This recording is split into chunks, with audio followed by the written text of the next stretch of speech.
Olá, turma, tudo bom com vocês?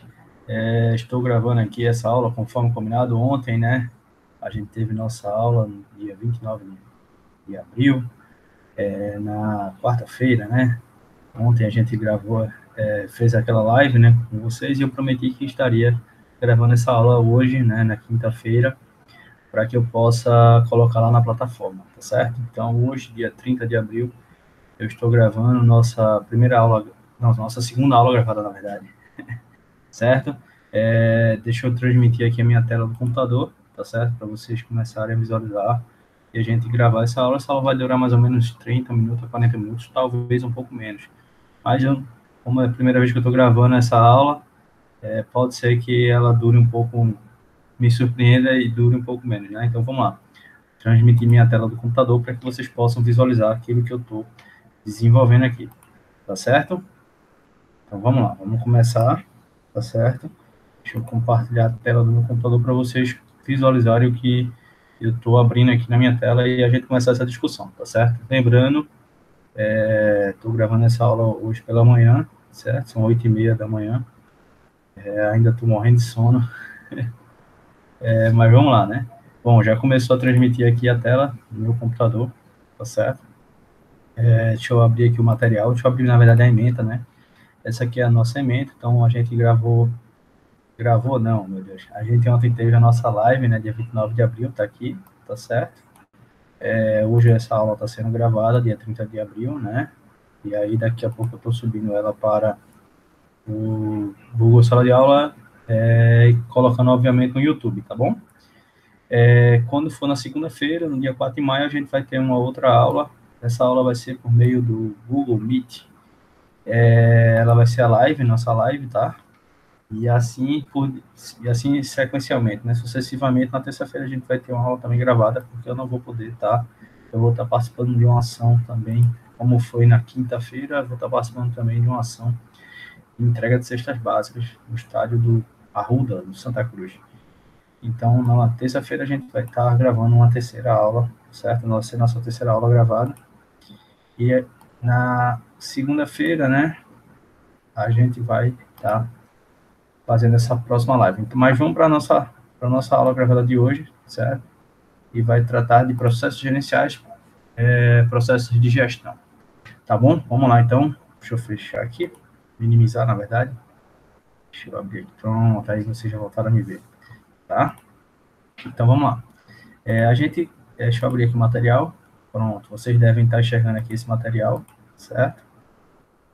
Pronto, vocês devem estar enxergando aqui esse material, tá bom? Esse material, para quem não está assistindo essa aula pela primeira vez, né? Quem não assistiu às outras aulas, talvez não tenha pego o que eu falei, né? Esses materiais estão disponíveis no Google Sala de Aula e eu também estou colocando no grupo do WhatsApp, tá? Lembrando que o grupo formal, né, de interação com vocês é o Google Sala de Aula, tá bom, pessoal? Não é o grupo do WhatsApp, tá? Mas vamos lá. Então, a gente vai começar aqui. A gente viu isso aqui ontem, certo? Na aula 1 do material, tá, pessoal? Não é aula 1 hoje, tá bom? Deixa eu ver aqui.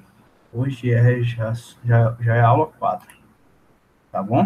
Então vamos lá, a gente viu isso aqui na aula 3, tá lá gravada, tá lá no YouTube, o link já está disponível para vocês, certo? A gente iniciou essa parte aqui de entendimento que são os processos, né? Viu uma parte histórica dessas circunstâncias. A gente avançou aqui, falamos de uma das primeiras ferramentas de gestão da qualidade que a gente vai estar trabalhando, que é o Kaizen. O Kaizen, como você queira chamar, certo? A gente já colocou uma outra ferramenta de gestão da qualidade que está na aula 1, que é o 5W2H, que a gente chama de plano de ação, certo? A gente vai estar trabalhando todos eles. Mas para a gente entender o que são essas ferramentas de gestão da qualidade, na verdade, para a gente entender o que é qualidade, a gente precisa entender o que são processos, tá? E aí, se eu não me engano, ontem a gente parou aqui no que viria a ser processo, certo? E hoje foi isso, meu Deus. A gente parou onde estava em Kaizen, foi, eu acho que foi isso. Mas não foi, a gente continua aqui, tá? Então a gente está aqui. Vamos lá começar então, o que danado é processo, né? Para quem não sabe o que é um processo são atividades, são tarefas, né? a gente está estudando de maneira interrelacionada, de maneira interligada com outros exercícios, com outras atividades, que vai gerar o que a gente chama de processo, certo? Aí ele coloca aqui, ó, processo é uma série de tarefas logicamente interrelacionadas que, quando executadas, produzem, né, podem produzir, na verdade, produzem resultados esperados. Esses resultados esperados pode ser um produto, pode ser um serviço. E aí, para a gente chegar nesse objetivo, a gente vai ter que entender o que bexiga é um processo. Tá bom, pessoal? Lembrando novamente, processos que a gente está se referindo aqui são etapas, são atividades, são fluxos de trabalho, não são processos do meio jurídico. Alguém pode se confundir. Tá? Pode buscar quem tiver contato aí com alguém da área do direito, da área do jurídico, do direito propriamente dito, né? Pode gerar algum desentendimento aqui, mas lembrando que isso aqui são atividades, são fluxos de trabalho, certo? A gente viu, deixa eu adiantar aqui, a gente viu aqui que toda empresa ou organização é a coleção de processos que são executados, embora não estejam documentados em detalhes. A gente viu aqui, né, ontem, e até pedi para vocês pesquisarem, né, sobre eficácia e eficiência, né? E aí eu lancei aqui para vocês já no finalzinho da aula, eu lancei uma seguinte pesquisa para vocês, né, o que era a efetividade, né? Eu pedi para que vocês fizessem essa pesquisa, fizessem essa raciocínio aí. Eu esqueci o nome da aluna, eu acho que era, eu não lembro agora, não sei se era Maria Júlia, se era Tainá, eu não lembro agora, mas eu lembro que interagiu comigo ontem, já no finalzinho da aula, estava interagindo bastante, e aí perguntou, professor, se eu podia repetir, eu fui repetir, e aí lancei o desafio, né, o que era a efetividade. Então fica aí, para quem ainda não fez essa pesquisa, faça essa pesquisa sobre o que vem a ser efetividade, tá bom? Tá, vamos para cá então. Então a gente viu aqui, eu tô passando aqui, tá, pessoal, porque a gente já viu isso aqui ontem, tá? Eu tava vendo aqui, mas a gente já viu isso aqui. A gente viu que era eficácia, a gente viu que era eficiência, não falei o que era efetividade. E aí fica aí a discussão para que a gente possa raciocinar isso nas próximas aulas, tá? A gente viu que eram os fornecedores, né? A gente identificou isso aqui, também lembrando agora que foi o que a gente viu. E aí a gente parou aqui, exatamente, os processos se subdividem em macroprocesso, subprocesso, atividade, tarefa. E aí é o que a gente vai estudar hoje, né? A gente vai estudar exatamente isso aqui que a gente está se colocando, se propondo, como está aqui, processos gerenciais e processos de gestão. E dentro dessa lógica de processos gerenciais e processos de gestão, a gente vai ter aqui o seguinte, que a gente vai estar estudando macroprocessos, né, subprocessos, que a gente pode também chamar de microprocessos, atividades e tarefas, né, que não deixam também de ser um microprocesso, tá? É só uma questão de nomenclatura. E aí, vamos lá.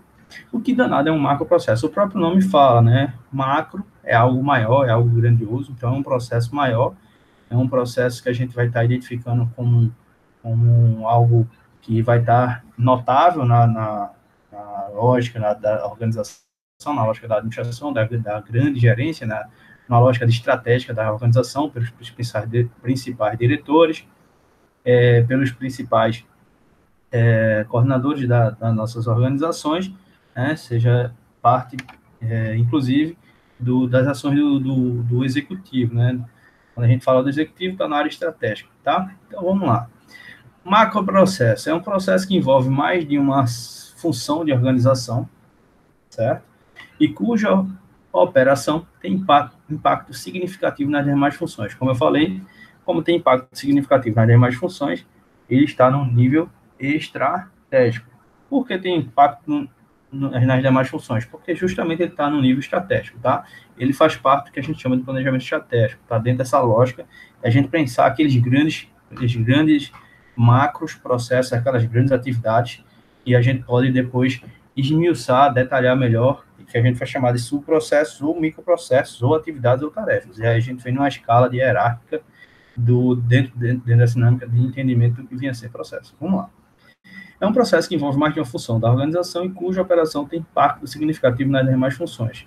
Dependendo da complexidade do processo, ele é dividido em, como eu falei, subprocessos, em microprocessos, em processos menores. Tá?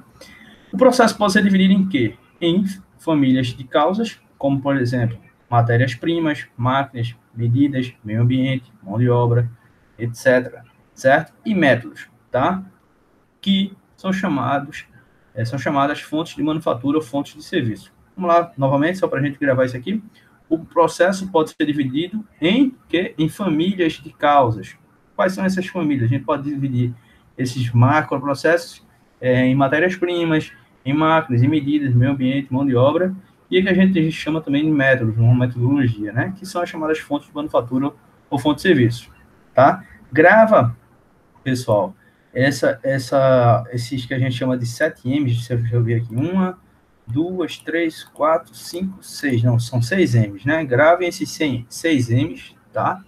Que a gente chama de 6 macroprocessos, porque é a partir daqui que a gente já vai começar a identificar uma importante ferramenta de gerenciamento de qualidade, tá? Que é o diagrama de Ishikawa, tá? Que é o diagrama de espinha de peixe, tá bom? Grava esses 6 M's aqui. Matérias-primas, máquinas, medidas, meio ambiente, mão de obra e métodos, tá? 1 M, 2 M's, 3 M's, 4 M's, 5 M's, 7 M's. Desculpa, 6 M's. Já pulei. Acho que ainda estou dormindo, estou com sono. Que são chamadas fontes de manufatura ou fontes de serviços, tá? Subprocesso, vamos para cá. É a parte que viabiliza um objetivo específico em apoio ao macroprocesso. E aí, dentro de uma lógica hierárquica, vai ter o macroprocesso, certo? E logo abaixo a gente vai ter os subprocessos, tá bom? Vamos para cá. É a parte que viabiliza um objetivo específico em apoio ao macroprocesso e contribui para a sua missão, ou seja, são as divisões do macroprocesso, como eu falei, são a parte esmiuçada de um processo maior, que tem objetivos específicos, organizado de acordo com as suas funções, recebendo entradas, ou seja, recebendo insumos, recebendo recursos, né? E gerando saídas. Quais são essas saídas? Gerando um novo produto, gerando uma entrega de algum serviço, certo? E aí a gente vai ter as entradas, que a gente chama de inputs, e vamos ter as saídas, que a gente chama de outputs, certo? E aí, por conseguinte, todo macro ou subprocesso é formado por um determinado número de atividades. Aí a gente já começa a esmiuçar mais ainda. Vem um macroprocesso, dentro dos macroprocessos a gente tem subprocessos, dentro desses subprocessos a gente vai ter o quê? Que a gente chama de atividades, certo? É tudo o que ocorre dentro, e aí vamos lá. Atividade é tudo o que ocorre dentro de cada processo, tá? Quando a gente fala em processo, pessoal, entendam, a gente está se referindo a etapas, a fluxo de trabalho, essas circunstâncias. E aí a gente está começando a entender que a gente pode classificar um processo em macroprocesso. Dentro desse macroprocesso, a gente vai identificar subprocessos, tá? São processos menores. E dentro desse subprocesso, a gente vai identificar partes menores desse processo. Quais são essas partes menores desse processo? Que a gente chama de atividade. É isso que a gente vai fazer a leitura aqui agora, tá bom? É tudo o que ocorre dentro de cada processo. É uma ação necessária para produzir um resultado em particular. As atividades constituem a maior parte dos fluxogramas. Opa, olha uma informação nova aqui. Fluxogramas. Fluxogramas é uma importante ferramenta de gerenciamento de qualidade que a gente vai estar, a partir de hoje, a partir de agora, né, trazendo essa informação para a gente poder estudar ela dentro da nossa disciplina de fundamentos da qualidade. Tá bom? Então, vamos lá.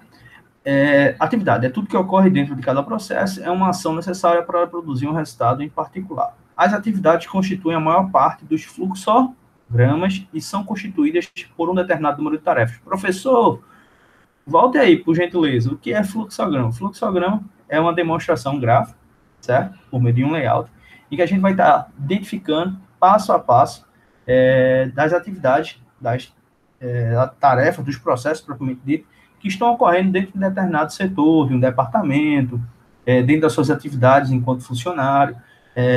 Por exemplo, se você trabalha na empresa na área administrativa, né? Aí vamos lá, quais são as atividades administrativas que você pode desenvolver? Pode, por exemplo, desenvolver na área financeira. Então, quais são as atividades financeiras que você vai desenvolver ao chegar para trabalhar na organização? Essas atividades financeiras que você pode desenvolver na organização pagamento, prestação de contas, recebimento de nota fiscal, contato com o fornecedor, enfim, uma série de informações da área financeira. Se você trabalha na gestão da qualidade, você vai estar acompanhando o controle estatístico da qualidade, verificando os produtos, validade, estoque, essas circunstâncias que vocês vão estar acompanhando, certo? Envolvendo com a área pessoal da área logística, e todas essas etapas do seu trabalho, a gente pode, que a gente chama de desenhar, a gente pode fazer esse desenho dentro de um determinado layout, dentro de uma determinada estrutura, né? Que aí esse desenho do passo a passo, do fluxo de trabalho, das atividades que você tem desenvolvido dentro das organizações, que a gente chama de fluxograma, tá certo? E aí ele complementa aqui, ó. As atividades constituem a maior parte dos fluxogramas, grava isso. As atividades de uma organização, as atividades de uma empresa, as atividades de um órgão público, seja qual for a organização, tá? Empresa no privado ou empresa no público, certo? As atividades elas vão constituir a maior parte dos fluxogramas e são constituídas de quê? Por um determinado número de tarefas. Aí a gente já está trazendo agora algo mais detalhado dentro desses processos. Tivemos, dentro de um processo, tivemos macroprocessos, subprocessos, atividades, e agora a gente está enxergando o quê? Tarefas, tá certo? Então, a gente está começando a esmiuçar, a detalhar mais essa questão do entendimento dos processos. Vamos continuar aqui, o que ele está querendo colocar aqui para a gente. As atividades principais são aquelas que participam diretamente na criação do produto ou serviço, certo? Objeto do processo. São exemplos das atividades de logística, produção, vendas e serviços. Olha aí, como eu falei, e faz parte da área de logística, está interligado. Bem como da área de produção, está interligado com a área de departamento de vendas e a área também de serviço, atendimento ao cliente, por exemplo. Aí a gente pode estabelecer essas atividades em algumas circunstâncias, né? Atividades críticas e atividades não críticas. Quais são essas atividades críticas? Ele coloca aqui, ó. São cruciais, pois dão integridade ao processo e ao seu resultado. Alguns fatores que a tornam críticas são o tempo de início, a criticidade da matéria-prima e do equipamento, o tempo de produção, o tempo de término. Então, são fatores críticos, quando a gente se refere, são fatores que vão fazer com que aquelas atividades realmente surjam, deem resultados, saiam do papel, gere algum impacto na sociedade, gere algum impacto para o nosso cliente, certo? Por exemplo, quando ele coloca aqui o tempo de início, é porque a gente precisa ter determinado um tempo de início daquele produto que vai ser produzido. Por exemplo, produzir biscoito de chocolate. A gente vai ter um determinado período do dia ou da semana para produzir aquele determinado produto. E aí depois a gente vai ter que reprogramar a nossa produção para produzir, por exemplo, biscoito de doce de leite ou biscoito de morango, e assim sucessivamente para essas empresas que trabalham nesse ramo. Então, a gente vai ter que estabelecer um tempo de início, né? O tipo de matéria-prima, como ele coloca aqui, a criticidade da matéria-prima, escolher qual o critério de escolha daquela matéria-prima. Então, tudo isso aí vai ser uma atividade crítica, né? Escolher qual equipamento que vai ser utilizado, o tempo de produção, ou seja, o tempo que a gente vai produzir um determinado produto, ou o tempo que a gente vai produzir determinado serviço, né?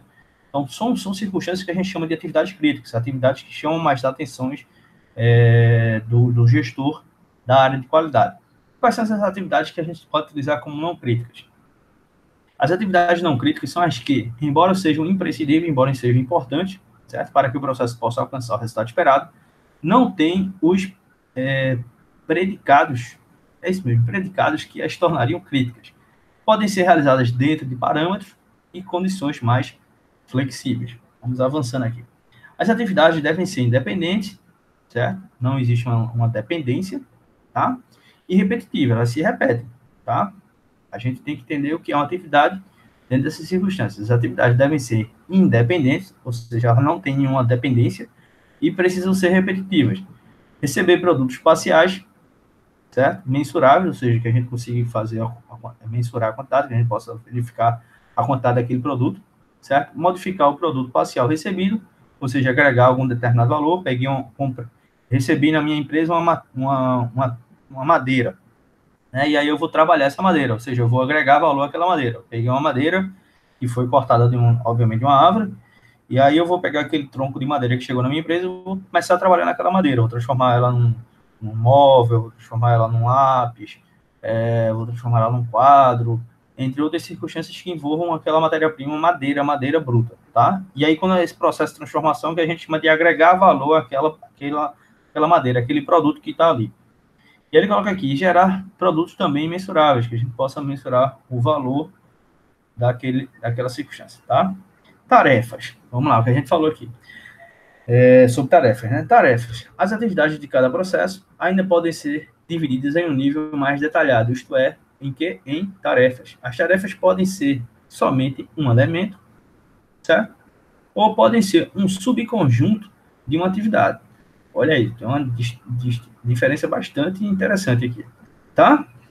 São executados por indivíduos ou pequenas equipes, certo? Constituindo os menores enfoques do processo, tá, pessoal? Lembrando que, falando aqui em tarefa, eu já coloquei, tá, no Google Sala de Aula, o vídeo que eu tinha prometido colocar para vocês, tá? Que é o vídeo A Meta. Até anotei aqui, já tinha anotado ontem aqui, né? Na aula de ontem eu tinha falado, então é A Meta, e coloquei também o filme Tempos Modernos. Já estão lá para que vocês possam assistir. E depois a gente pode discutir aqui, verificar o que vocês acharam do filme. O filme, A Meta, é bem curtinho, não chega nem a 50 minutos, tá? Ele vai trabalhar com essa questão de produção, vocês vão ver as etapas de produção, as atividades, né? Tudo que a gente está vendo agora, tarefas, atividades, processos. Eles vão verificar que existem processos a serem seguidos num processo de produção, nesse filme A Meta, e a gente colocou lá também, a gente, quando eu falo, sou eu, tá certo? Eu coloquei lá também o filme Tempos Modernos, para que a gente possa voltar um pouquinho para aquela fase do início da industrialização, aquela reflexão que Charles Chaplin traz para a gente, da relação do homem com a máquina. E aí eu trago uma reflexão, o homem é uma máquina. Eu tive um professor na universidade que, da área de sociologia, filosofia, sociologia, ele trazia essa reflexão para a gente. O homem é uma máquina, e eu estou trazendo essa reflexão para vocês agora. O homem é uma máquina, pessoal? Então, fica aí a reflexão dentro dessa lógica, quando forem assistir o filme Tempos Modernos, tá?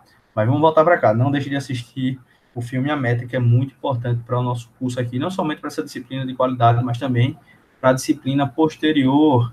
Quem já teve, é bom que aí reforce, mas quem não viu ainda essa disciplina, vai ser ótimo, que é a disciplina de administração de materiais. Então, o filme A Meta vai ajudar tanto na área de gestão da qualidade, como na área de materiais e também na área de logística. Está tudo interligado, né? São disciplinas que são multidisciplinares, que estão interligadas. Faz parte da ciência social aplicada. Mas vamos voltar para cá. Tarefas. As tarefas podem ser somente um elemento ou podem ser um subconjunto de uma atividade, tá? São executadas por indivíduos ou por pequenas equipes e constituem os menores enfoques do processo. Geralmente, uma tarefa está relacionada ao modo como o item desempenha uma responsabilidade específica, pessoal. As tarefas são compostas por procedimentos que se classificam em rotineiras ou não rotineiras. Se é rotineiras, é aquilo que a gente desenvolve com certa frequência. Se é não rotineiro, é algo que a gente vai desenvolver com alguma eventualidade, ou seja, com alguma circunstância que nos pediu, que necessitou que a gente desenvolvesse aquela atividade, a gente foi lá e desenvolveu, mas não é algo que acontece como rotina, tá? Como um hábito. E aí tem aqui, procedimentos é a forma específica de se executar o trabalho, indicando quando deve ser iniciado, por qual evento deve iniciar aquela atividade, de que forma e com que ferramenta. Os procedimentos formais indicam para o responsável pela atividade ou tarefa a maneira, o tempo e a ferramenta para realizar o trabalho. Enquanto os processos informais formam um conjunto de práticas não descrito nem determinado que o ocupante de um posto incorpore a realização do seu trabalho. E aí a gente vai ter aqui agora, nessa imagem, bem interessante, certo? Os processos, todos eles mapeados, né? Identificados aqui, de uma maneira assim, tá textualmente colocada, né? Mas a gente vai ter aqui, como a gente chamou aqui, ó, hierarquia de processos, certo? A gente vai ter aqui um macroprocesso, certo? Dentro desse macroprocesso tem aqui 2 macroprocessos. Não sei se vocês estão conseguindo enxergar aqui, ó, nós temos 2 macroprocessos, certo? Temos os subprocessos, tá certo? São atividades detalhadas, né? Que a gente consegue identificar de maneira mais lógica dentro desse processo, dentro desse macroprocesso. E dentro desse subprocesso a gente vai começar a identificar aqui as atividades que possam estar interligadas com esse subprocesso e automaticamente com esses macroprocessos. Dentro dessas atividades a gente vai ter aqui essas tarefas, tá certo? E verificar que existe diferença entre um macroprocesso, entre um subprocesso, entre atividades e tarefas. E aí vem o fórum de discussão, né, que eu falei para vocês que iria colocar na aula 4, que é a nossa aula de hoje, certo? Fórum de discussão, qual é? Qual a diferença entre macroprocesso, subprocesso, atividades e tarefas? Então, daqui a pouco, eu vou estar colocando esse fórum de discussão e eu gostaria que cada um, com suas palavras, né, sem repetir o que o colega colocou, com seu posicionamento crítico, com sua reflexão após assistir essa aula, você colocasse lá. O que é um macroprocesso? O que é um subprocesso? Qual a diferença entre um e outro? O que é uma atividade? O que é uma tarefa? Qual a diferença entre um e outro?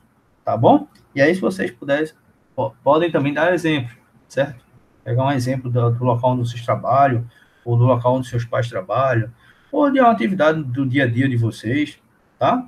Para que a gente possa exemplificar, não somente colocar a definição, mas também colocar quais são essas circunstâncias, tá? Então, vamos para cá, pessoal, continuando. E a gente chega aqui no gerenciamento de processo, certo? Para a gente finalizar essa parte. Eu acredito que só tem essa parte agora, né? Só tem essa parte aqui agora, certo? Gerenciamento de processo, para a gente finalizar. Veja que ainda tem conteúdo para caramba, tá? Gerenciamento de processo. É a definição, análise e melhoria contínua dos processos, tá? O que é gerenciar? Gerenciar é a gente administrar, né? A gente fazer aquele controle, fazer aquele planejamento, fazer aquela execução e depois fazer aquela verificação se tudo que ocorreu como a gente tá querendo, né? Como a gente estava pensando, como a gente planejou, como a gente estava idealizando, certo? Então, esse gerenciamento também vai ocorrer dentro dessa questão dos processos. E a gente vai ter dentro o que a gente chama de melhoria contínua, como a gente já viu aqui na aula anterior, sobre o método Kaizen, certo? Gerenciamento de processo é definição, análise e melhoria contínua dos processos, com o objetivo de atender às necessidades e expectativas de quem? Nossos clientes, certo? Sempre visando o cliente, pessoal. Sempre reflita isso. O objetivo é sempre atender de uma maneira satisfatória o nosso cliente, tá?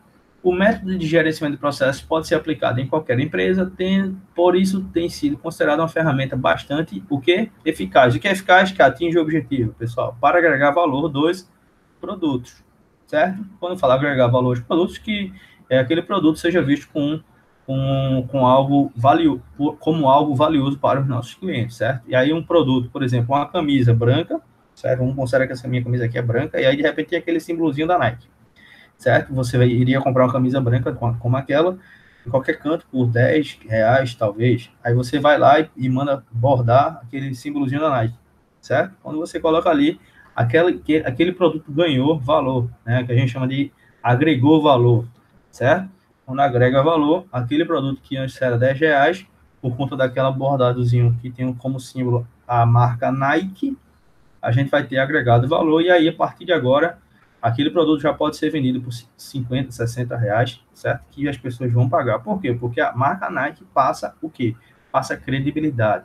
Se ela passa credibilidade, automaticamente agrega valor àquele produto simples, que antes era só uma camisa, que a gente poderia ter comprado em qualquer canto. Mas como agora tem a marcazinha, a gente vai ter agora um valor agregado àquele produto. Não sei se vocês conseguiram entender, mas vamos lá. Como a gente não tem interação, a aula está sendo gravada. Desculpa, como a aula está sendo gravada, eu muitas vezes não sei como é que está essa interação aí com vocês, não sei se vocês estão conseguindo entender, mas espero que sim. Tá bom? Vamos para cá. Busca como meta final a desfuncionalização da organização. Como isso não pode acontecer da noite para o dia, se o objetivo é continuar quebrando os desvios funcionais sobre os quais a maioria dos gerentes executivos opera e conduzir cada vez mais a operação dos negócios para uma orientação do processo, tá? Quando ele fala aqui, busca como meta final a desfuncionalização da organização, a gente trata numa questão chamada de disfunção organizacional. Quando a gente fala de disfunção organizacional, toda organização, toda empresa, ela tem o que a gente chama de funções, certo? Departamentos, tal, gerências, entre outras circunstâncias, né? Que a gente consegue identificar claramente como é que a empresa funciona. E aí, dentro dessas departamentalizações, dentro dessas partes de gerências, tal, a gente vai verificar o seguinte, que cada organização ela vai ter algumas circunstâncias que podem ser melhoradas. Algum fluxo de trabalho que não está acontecendo, alguma gerência que não está trabalhando direito, algum departamento que pode ser extinto para se criar a partir de um outro, algo inovador. Então, o que a gente chama essas circunstâncias que podem ser melhoradas, que não estão funcionando corretamente, não estão gerando resultado para a empresa, a gente chama de disfunção organizacional, certo? Isso aí pode acontecer nos mais variados processos que tem dentro da empresa, tá?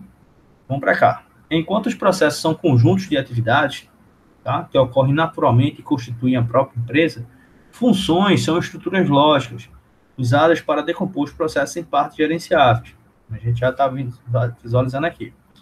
Ao procurar estruturarem-se por processos, as empresas acabam descobrindo que é impossível sobrepor um processo integrado a uma organização, fragmentada pelo desenho funcional tradicional, certo?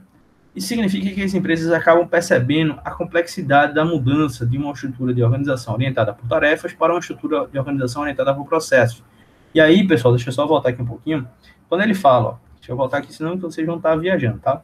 Quando ele fala aqui, enquanto processos são um conjunto de atividades que ocorrem naturalmente e constituem a própria empresa, funções são estruturas lógicas usadas para desenvolver os processos em parte iniciáveis. Quando ele fala isso aqui, pessoal, ele está começando a colocar para a gente que as organizações, as empresas, elas possuem estruturas, formações que se diferenciam de uma empresa para outra, de um ramo para outro. Por exemplo, uma empresa, o Diário de Pernambuco, vamos pegar o Diário de Pernambuco, é uma empresa de jornal, é uma empresa que trabalha com jornalistas, e tem aí, hoje, a gente tem algo inovador deles, que eles trabalham com um portal, é o portal do Diário de Pernambuco, que, se eu não me engano, há uns anos atrás, quando eu assinava eles, era pernambuco.com, não sei se é mais, tá? Faz tempo, viu? Faz tempo. Estou entregando a minha idade. Então, a estrutura de departamentos, de funções do jornal Diário de Pernambuco é totalmente diferente, certo? Se a gente olhar o organograma da empresa, né, os fluxos de trabalho, de, por exemplo, de um hospital, de uma empresa que produz carro, né, como eu falei aqui do biscoito, uma empresa Vitarella, por exemplo, né, produz biscoito, que produz macarrão, esses produtos de alimentação. Então, se a gente verificar os departamentos, pode ser que existam alguns departamentos similares, por exemplo, o departamento financeiro, né, a maioria das empresas possui, obviamente, porque a parte onde vai ter a receita, né, vai verificar a receita, os ganhos da organização, e também os pagamentos, prestação de contas, emissão de nota fiscal, essas circunstâncias, né, contabilidade e por aí vai. Mas a maioria das organizações, elas vão se diferenciar por conta dos seus departamentos. Tem algumas circunstâncias, os tipos de profissionais, as funções que serão exercidas, e é tudo isso que a gente vai estar colocando aqui. E é isso que ele vai trazer aqui agora. Ao procurar estruturarem-se por processos, as empresas acabam descobrindo que é impossível sobrepor um processo integrado a uma organização fragmentada pelo desenho funcional tradicional. Ou seja, uma empresa que tem tudo tradicionalmente desenvolvido, que já vem numa lógica de estrutura hierárquica bem arraigada, bem enraizada, para se modificar isso, vai demorar um pouco mais. Por quê? Porque é impossível sobrepor um processo integrado, certo, a uma organização que está fragmentada pelo seu desenho tradicional. E ele coloca aqui a mais. Ó, isso significa que as empresas acabam percebendo a complexidade da mudança de uma estrutura de organização orientada por tarefas para uma estrutura de organização orientada por processos, certo? Uma coisa é eu trabalhar com tarefas no nível mais básico, certo? Outra coisa, outra circunstância, outra situação é trabalhar com uma empresa orientada por processos, que é algo mais robusto, algo mais moderno, algo que tem sido muito mais desenvolvido nas grandes corporações, nas grandes organizações, nesse período da administração, nossa moderna administração. Sendo importante certificar que a empresa não tomará quaisquer iniciativa que implique perda de tempo, esforço e dinheiro. Tá? Nenhuma organização está ali querendo perder tempo nem esforço e dinheiro, certo? A fonte dos problemas das empresas nesse cenário globalizado e competitivo é a sua organização em forma de castelos, onde cada administrador tem a responsabilidade por uma parte da empresa e não pelo resultado final, né? Vamos adiantar aqui. Vou adiantar aqui, não vou fazer a leitura disso aí, não. Nesse caso, o fluxo de trabalho passa de um departamento para o outro, onde cada um foca somente nas suas próprias metas e medidas, causando problemas.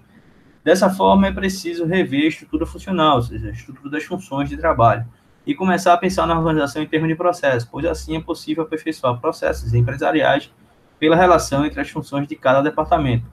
O que é que eu desenvolvo que vai impactar em outro departamento? O que é que aquele outro departamento desenvolve que vai impactar nas minhas funções? Então, a gente precisa pensar as nossas atividades de maneira complexa, de maneira interligada, e não somente eu pensar no meu, a outra gerência, o outro departamento pensar no dele, não. A gente tem que interligar isso. Se a gente está começando a interligar essas atividades, essas funções, a gente está começando a querer trabalhar com processos, e não somente com tarefas. A organização orientada por processos pressupõe que as pessoas trabalhem de forma diferente. Em lugar do trabalho individual e voltado a tarefas, a organização por processos valoriza o trabalho em equipe, como eu acabei de falar, pessoal, um departamento interagindo com outro departamento. Olha aí, a cooperação, a responsabilidade individual e a vontade de fazer um trabalho melhor em equipe, em conjunto, tá? Ela projeta e mensura cuidadosamente seus processos, faz com que todos os funcionários os entendam e se responsabilizem por eles, possibilitando desenvolver um sentimento de propriedade do processo. As pessoas cumprem as tarefas, mas têm uma visão mais ampla e pensam a respeito dos processos. Ao analisar um processo, a equipe responsável deve partir sempre da perspectiva do cliente. Ao analisar um processo, a equipe responsável deve partir sempre da perspectiva de quem, pessoal? A gente tem que escutar o nosso cliente. A gente não pode fazer nada, ou pelo menos não deveríamos, sem entender o que é que o nosso cliente necessita, o que é que ele deseja. E aí ele acrescenta aqui, ó, seja esse cliente interno. Quem é o cliente interno, só recapitulando, é o cliente que trabalha na própria organização, tá? E o cliente externo, que é aquele cliente propriamente dito, é o cliente que a gente está se propondo a trabalhar, tá? Para entregar aquele produto ou serviço, tá? Se for na administração pública, novamente repetindo, é a sociedade. Aquele nosso cliente externo é a nossa sociedade, é a sociedade civil, certo? Para atender suas necessidades e preferências, estou aqui, tá? Para atender suas necessidades e preferências, isto é, o processo começa e termina no cliente, tá? Sempre pensando com foco no cliente. Dentro dessa linha, é a razão de existir das organizações. Dentro dessa linha, cada etapa do processo deve agregar valor para o cliente, caso contrário, será considerado desperdício, gasto, excesso ou perda de recursos financeiros, tecnológicos, humanos, etc. Tá? O gerenciamento dos processos visa o compromisso constante para promover o que, pessoal? O aperfeiçoamento da empresa, a modernização da organização, valorizando as atividades que agreguem valor ao seu produto ou ao seu serviço. Isso se deve ao fato de ser capaz de analisar e identificar todas as atividades de um determinado processo, separando em atividades agregadoras e não agregadoras de valor. Aquelas atividades que não são agregadoras de valor, elas tendem a ser extinguidas e serem eliminadas dos processos, tá? A gente consegue identificar uma atividade que não agrega valor, normalmente ela tende a ser eliminada, tá? E esquecida, não ser exercitada pelos nossos colaboradores, tá? Vamos para cá. As atividades agregadoras de valor são as que apresentam alguma relação direta entre produto e processo produtivo, além de serem reconhecidas pelo consumidor a partir da análise do produto. Enquanto as atividades não agregadoras de valor são as que, mesmo sendo cruciais para que o processo possa alcançar o resultado esperado, não têm as condições que as tornariam críticas. O objetivo do gerenciamento de processo é procurar entender as funções de cada setor da empresa e propor parceria entre eles, tornando a organização compreendida diretamente pelos nossos consumidores e fornecedores internos e externos, como forma de melhorar a integração por meio desses processos. Tá? Então vamos para cá. Ele está atrelado à qualidade e melhoria contínua, uma vez que resume claramente os objetivos dessa metodologia, permitindo definir e analisar os processos críticos do sistema de produção e propondo soluções para a busca permanente da satisfação do cliente, galera. Tá bom? O grande desafio, então, é qual? É descobrir as atividades que levam aos resultados esperados pelos gestores e os processos que devem ser escolhidos como relevantes, tendo em vista os resultados que terão impacto sobre a unidade de negócio, né, das empresas. Influenciarão os objetivos do planejamento estratégico, planejamento maior da empresa, e vai impactar na nossa missão, na nossa visão organizacional. Certo? A gente vai ver isso aqui ainda, viu? Missão e visão organizacional. A importância do gerenciamento, missão, visão e valores, tá? A questão cultural da empresa. A importância do gerenciamento de processos para as empresas se justifica em razão de garantir maior competitividade através do contínuo aperfeiçoamento dos seus processos, uma vez que proporciona uma metodologia estruturada para a busca de melhoria, o que? Contínua, a gente está sempre melhorando. Existem diversas abordagens, pessoal, mas não apresentam grande diferença entre si. A essência dessas abordagens é a melhoria contínua, buscando sempre a otimização dos processos organizacionais. Primeiro, a gente vai tentar conhecer os processos, que a gente chama de mapear esses processos, a gente vai identificar quais são esses processos que tem nas nossas empresas, se existem processos bons ou ruins, a gente vai tentar identificar todos os processos, tá? E aí, dentro desses processos, a gente vai tentar identificar o quê? Os macroprocessos, os subprocessos, as atividades, as tarefas. E aí, a partir de cada item desse que eu acabei de colocar aqui, macro, sub, atividade e tarefas, a gente vai identificar o quê? Identificar as melhorias que possam ser realizadas em cada processo. Identificando essas melhorias, a gente vai buscar alterar aquele processo, tá certo? Que a gente chama de capturar as melhorias. Isso aqui é cíclico, tá, pessoal? A gente está fazendo isso aqui constantemente.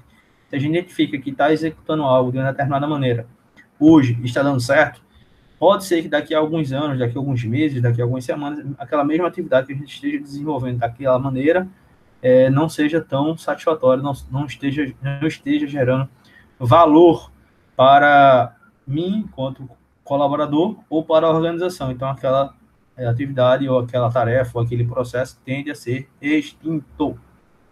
Vamos para cá. Os procedimentos administrativos, já ele coloca aqui da agroindústria canavieira, foram estruturados segundo o modelo tradicional de gestão, fato que o tornou um segmento da economia permeado por profundas contradições. Já ele vai trazer aqui algumas circunstâncias da área econômica, certo? Vocês tiveram a disciplina agora, acredito, não foi, se eu não me engano, de economia. Teve um colega até aqui que me perguntou, professor, achou no grupo do WhatsApp, professor, tem alguma relação entre economia? Não, foi no grupo do WhatsApp, não, foi numa das lives que a gente fez aqui. Professor, tem alguma relação economia com a disciplina de fundamento de qualidade? Claro, obviamente, né? A gente está trabalhando com fatores de produção, com melhoria de desempenho, né? Com questão de controles operacionais, questão de estoque, entre outras circunstâncias, né? da área de gestão, que envolve fundamentos econômicos. Então, a gente tem toda essa relação da área de gestão da qualidade, da área de fundamentos da qualidade, disciplina de fundamentos da qualidade, com a área de economia. Tá bom? Se entrelaçam os conteúdos, tá? Eu não vou me adentrar nessa parte aqui, certo? A gente vai ter aqui, esse aqui é o que a gente chama de fluxograma, tá, pessoal?